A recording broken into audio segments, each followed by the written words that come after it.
What I have here in front of me is Tong Toolbox version 1. Now this started out as just this bottom toolbox that I was carrying stuff around. You can see it's got the official blacksmithing images on both ends. The idea was to turn it into something that would hold tongs that you could take with you, set it up, put your tongs in, and then fold it down. I've got two duplex nails up here holding that there in. I had to use these C-clamps on here to hold these uprights. These come off, lay down inside there like that. Put all your tongs in the box and you're ready to go. That led to Tong Toolbox version 2.0. First off, I made it bigger so I could carry more stuff. Something I did not point out in Tong version 1.0 was the holster, I guess you'd call it, for your farrier's rasp. Keeps it nice and handy, and so it's not banging up against other tools and getting dull. There, and that one's broken down for transport. Put your tongs inside the box and you're ready to go. Place down there for some markers, place to keep a ruler, everything handy right there where you need it. What I thought I would do is make another one. Now, there's a couple of changes I made on this one. One is there's a lot more play in these holes, so these slide in and out a lot easier. The tray divider in the bottom in here I attached on this one. It was an afterthought on the first box, but it turned out to be a good afterthought, so I fastened it in. Now this is the shelf board that I bought. And it started out 6 foot long, and it is exactly 12 inches wide. It's not.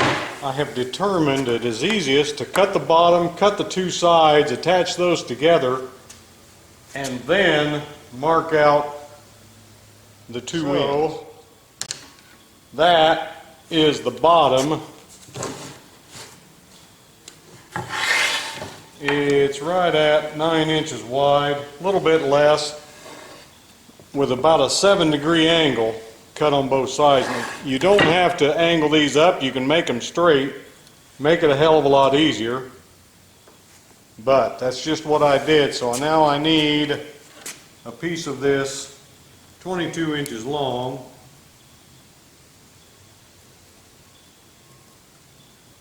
Clipped in half to two 6-inch boards with a 7-degree angle on the bottom so that it'll meet up right there.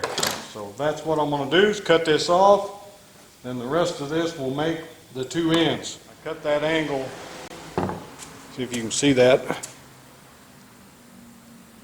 It's just a slight angle, 7 degrees. That will allow them to meet up as such. I'll cut off that matches up to that angle. I'm using this as a drill guide to drill these dowel holes this side. I've got some spacer blocks on here so that when I get my hole drilled I'll be about 1.5 inches deep. It's a plenty of dowel in that. A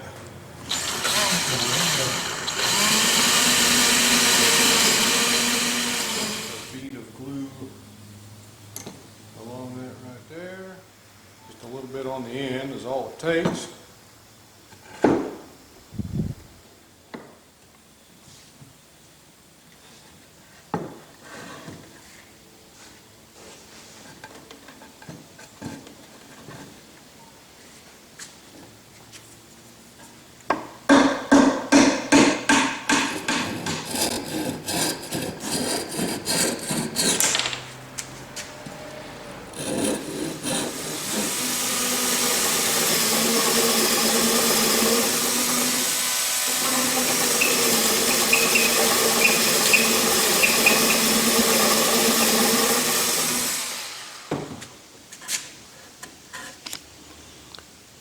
Well, the bottom's all glued and doweled and clamped. Let that set overnight. Come back out here and go at it again tomorrow. So until the next day, it's done. There's the bottom all glued up. Removed the clamps. I took this and set it here at the bottom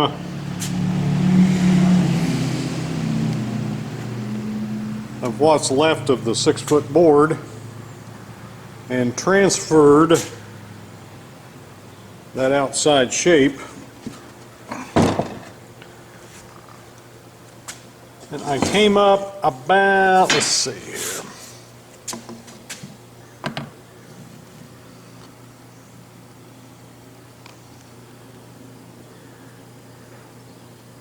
probably about 10 3/8 of an inch. It's the same height as the last box I made. Put a center line up through here and made a 3-inch half circle.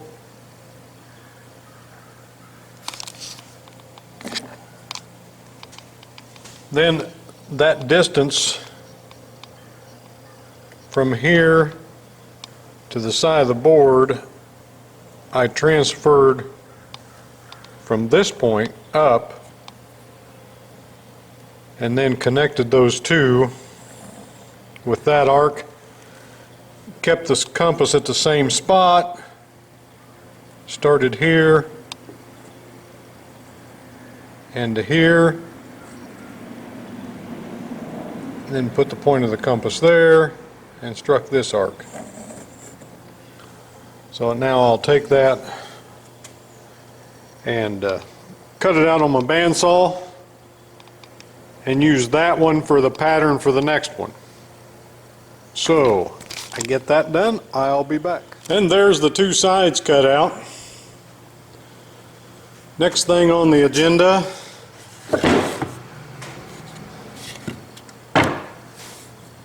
is to drill the hole for the dowel. It's easier to drill it before you attach it onto the side, so as to cut down on the drag of that dowel rod going through there. It's a 1-inch dowel. I used a 28 millimeter Forstner bit to drill that hole because that's what I had, and it's about 1 1/8 inches. And just like that, there's holes where there didn't used to be. So now I guess it's time to fasten these ends to the rest of the box. I have my drilling guide all clamped on here. This keeps my drill going straight in the right spot.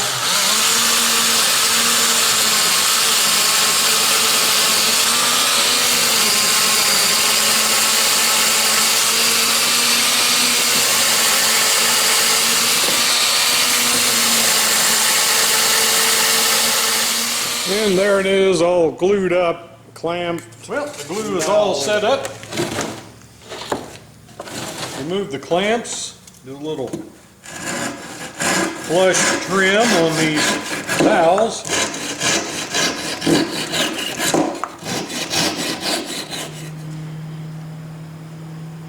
Well, I just mixed up some homemade wood putty. I took my belt sander to the outside of this box, smoothed everything out. Then the places where the wood had chipped out, like on those two dowels there, I took some of the sawdust, this real fine sawdust from the belt sander, mixed it with some Type Bond 3 and filled in. There's a little bit of a gap right there that I filled in. Maybe a little bit more right there that I didn't get filled in. I'll get to that here in a second. So we'll let that set up for a few hours, and then I'll come back with the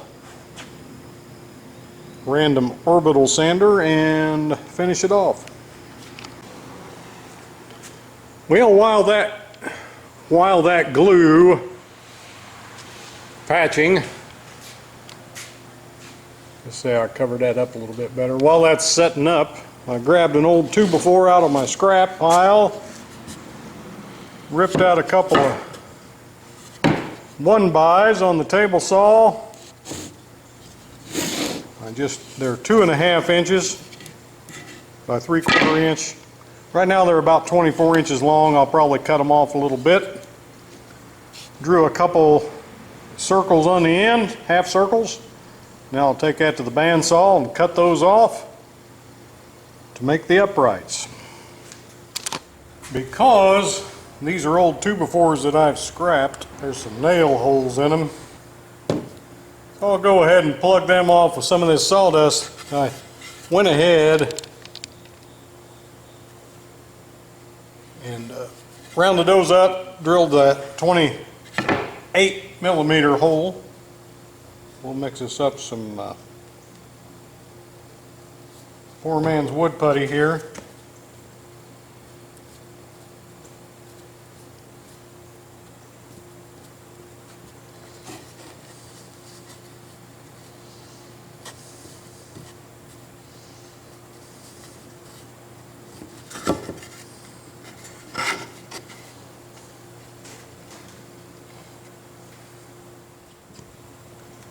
We'll let that set up.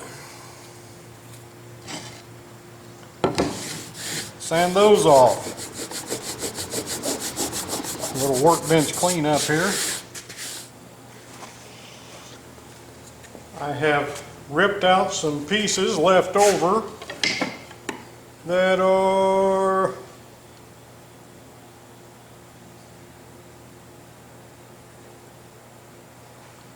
around 7/16 of an inch thick. They be 2.5 inches wide. Length doesn't matter right now because I will be cutting them off, but they are about 24 inches long. And then I've ripped these 2 pieces off, which are right at 3/8, and the width doesn't matter on these either because I'm going to trim them off later, but they're about 5/8 of an inch. And then I also ripped this piece as a spacer. This will not be glued in. It's about the size of that rasp. So now we'll commence to gluing these. Lay down a bead right at the edge because these are not going to be going in all the way, and like I said, I'll be trimming them off after the glue sets up. Center those up.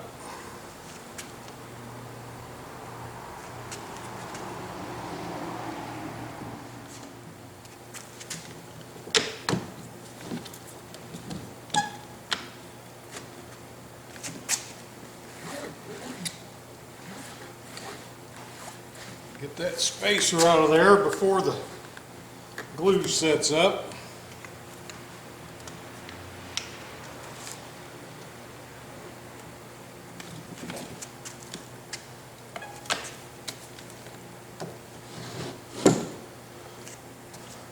Alignment seems to be okay.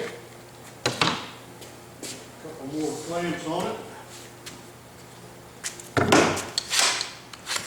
Okay, I got the clamps off. Everything, it's all stuck together. Now I'm going to trim up this rasp holster. And because I want to trim it to this edge and not to this glued on edge, I'm going to lay down this piece here and butt that up against the fence like that and just barely skim that to trim off that edge. So let's get the vacuum going.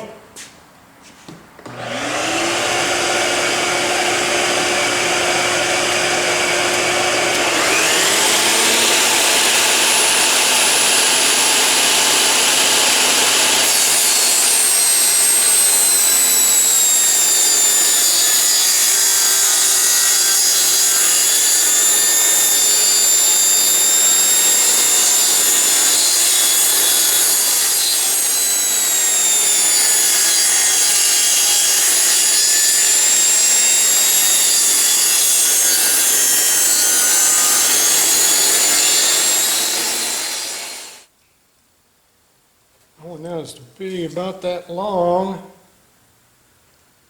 So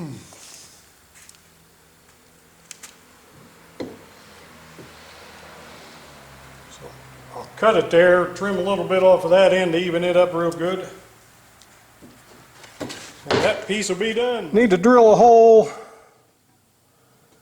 right in there for a dowel that is a pin for this upright to sit down on like that so that the bottom of it's stable. Made a mark down there at the middle of the box with a corresponding mark in the middle of that upright. Centered it. It's hard to see that in the shadow here, but it is centered.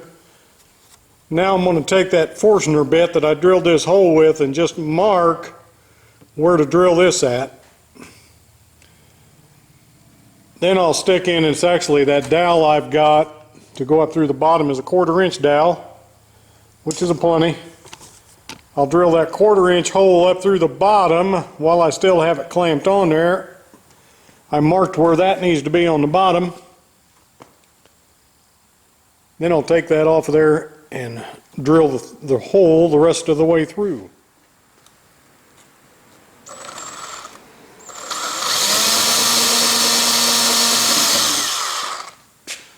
And it's marked. I made a guide block here.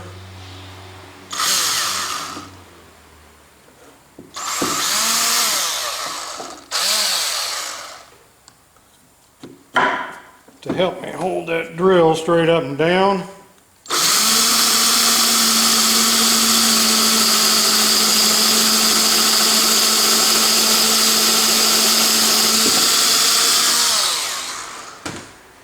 Okay, I got those pins put in there so that fits down in. Won't slide out at the bottom. That one over there.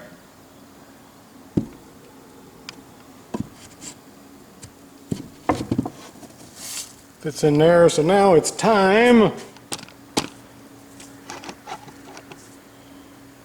to cut the handle. I've got the hoof rasp holster glued on. We'll let that set up. I've got the holes all drilled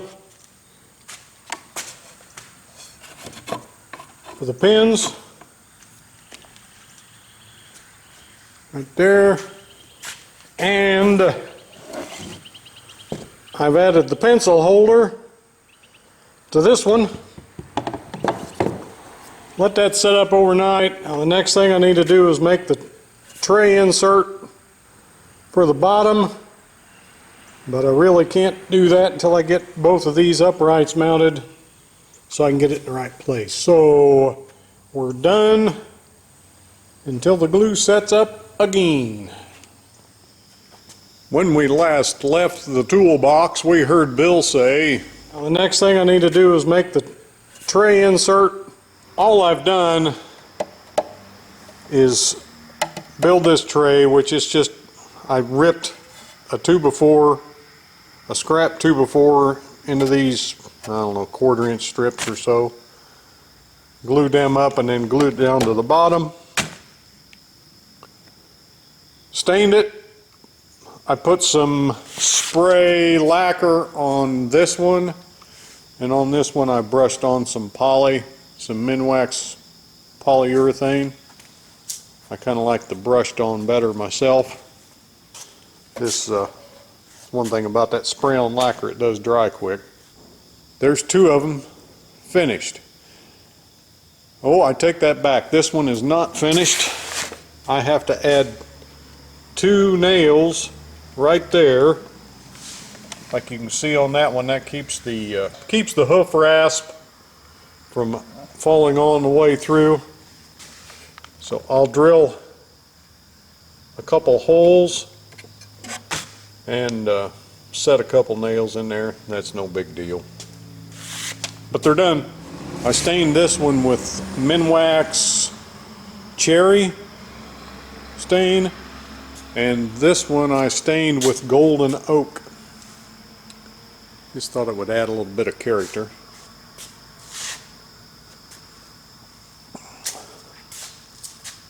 Steve Ramsey of Woodworking for Mere Mortals had this garden tote that he made. I made one for my lovely wife.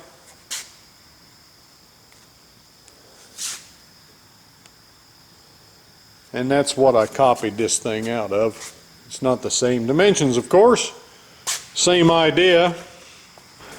But as I said before, one could just make a straight-sided box, and this would be a lot easier to put together. So there it is. That's all there is. There ain't no more. Y'all take care now, you hear?